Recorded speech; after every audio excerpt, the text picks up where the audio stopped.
Jual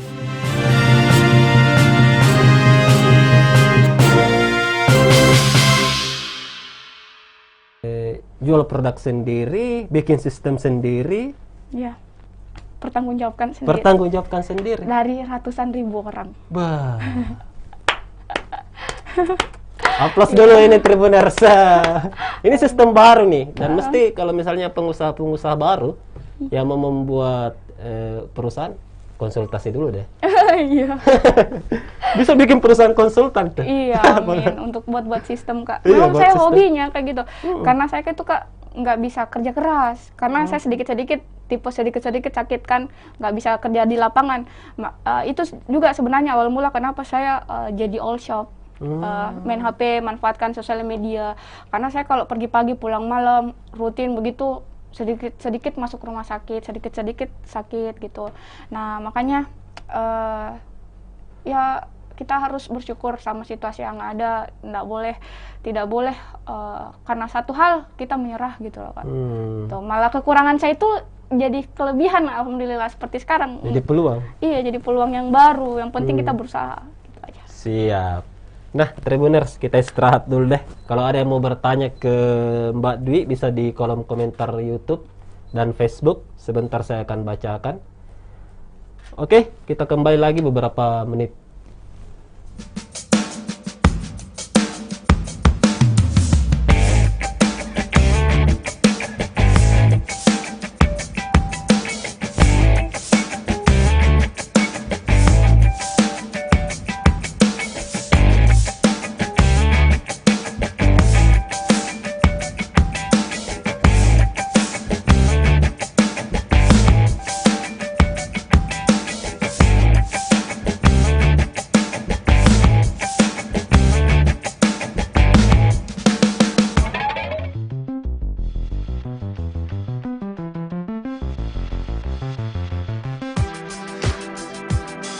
Jalan-jalan ke pantai, atau menaiki puncak gunung, melihat dataran indah, dan membayangkan lukisan alam Tuhan yang menakjubkan akan tersaji dalam sebuah liputan menarik juga eksklusif.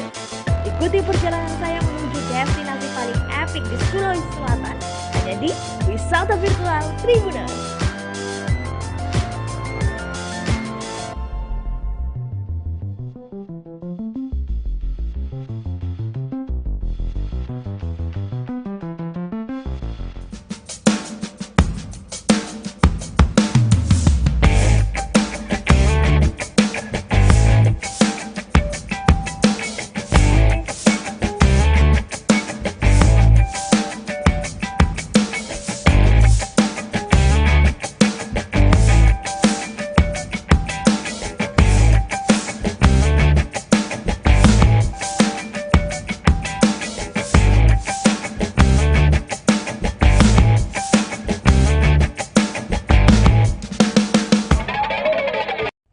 Oke Tribuners, kembali lagi bersama saya Hasim Arfa dan tetap bersama Mbak Dwi di sini, Nurlinda Dwi Sukti. Nah, sebelum kita memulai, karena kita sudah menjaga protokol kesehatan COVID, kita boleh buka masker ya. Oke. Karena banyak yang mau tahu bagaimana sih sebenarnya rupawannya Mbak Dwi ini. Nah, di samping saya sudah ada Mbak Dwi, ini dia. Nah, kita lanjut nih. Saya cek dulu apakah ada yang mau bertanya di kolom komentar. Silakan saja. Wah, banyak ini ternyata saya. Ada banyak ini yang mau say hello nih. Say hello aja ya dengan Mbak Dwi. Saya langsung bacakan saja nih Mbak Dwi. Dari M. Luffy Ramadhani. Halo kakak, halo. Kemudian Allsop non kerugian, onerku. Ada juga alhamdulillah onerku. Banyak kayaknya anak buahnya nih Mbak Dwi yang masuk. Kemudian bosku, oner luar biasa, terus sebarkan energi positifnya. Wah, kayaknya sering kalau dalam pertemuan Timku, Kak, itu minimal 100.000 orang se-Indonesia. Jadi di Makassar sama kota-kota lain itu alhamdulillah mereka kenal sama saya. bahkan di luar tim saya itu saya senang berteman sama semua orang di sosial media. Jadi mereka tuh akrab sama saya memang. Gitu. Sering komunikasi entah itu via story ataupun sosial media. Jadi saya sama mereka tuh nggak ada batasan. Jadi kayak teman gitu Kak. Walaupun nggak secara langsung kadang. Berarti kalau di seluruh Indonesia sudah didatangi semua kota-kotanya? Iya. Meet and greet gitu loh? Iya Kak. Luar biasa Onerku. Iya. Luar biasa, sangat menginspirasi. Wah ini kayaknya tim semua ini. Iya. Yang ada mau tanyakan? Ya silakan. Kalau misalnya ada yang mau ditanyakan ke Mbak Dwi, silahkan. Iya. Nah kita lanjut sebelum itu ya. Mbak Dwi ini anak polisi. Iya Kak. Pernah mau jadi polisi?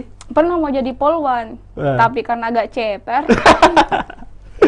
Karena agak ceper jadi ya banting setir. Mau jadi dokter. Cuman kalau dokter kan budgetnya lumayan tinggi Kak. Wah, ratusan tuh. Ratusan juta. Sedangkan papi PNS, ibu cuman ibu rumah tangga, mami. Nah, waktu itu alhamdulillah sempat dapat beasiswa di salah satu universitas Makassar. Karena pas saya mau tes umumnya, saya masuk di rumah sakit Kak. Seperti yang saya bilang tadi, saya tuh gampang drop kalau terlalu kayak, kalau saya kan tipe yang kayak kalau ada yang saya mau harus. Jadi kayak artinya porsir tenaga di porsir situ. sekali. Jadi kalau misal kayak saya mau daftar SNPTN nih, saya belajar terus belajar. Nah pas hari hanya masuk rumah sakit. Begitu dulu Kak. Jadi gak jadi polwan gak masalah, yang penting bisa membantu sekarang. Mungkin itulah hikmahnya ya Kak. Sama seperti hikmahnya waktu pas saya mau beli rumah, itu kredit Kak waktu itu. Saya ditolak datanya karena dianggap nggak mampu. Pas mau kredit rumah nggak mampu. Kok bisa? Iya, karena dianggap nggak ada uangnya. Karena nggak ada uangnya, jadi mereka tuh pihak bank itu wah nggak masuk di data nih, nggak bisa dibiayain untuk ngambil rumah. Terus dianggap bahwa bukan statusnya kurang jelas lah gitu.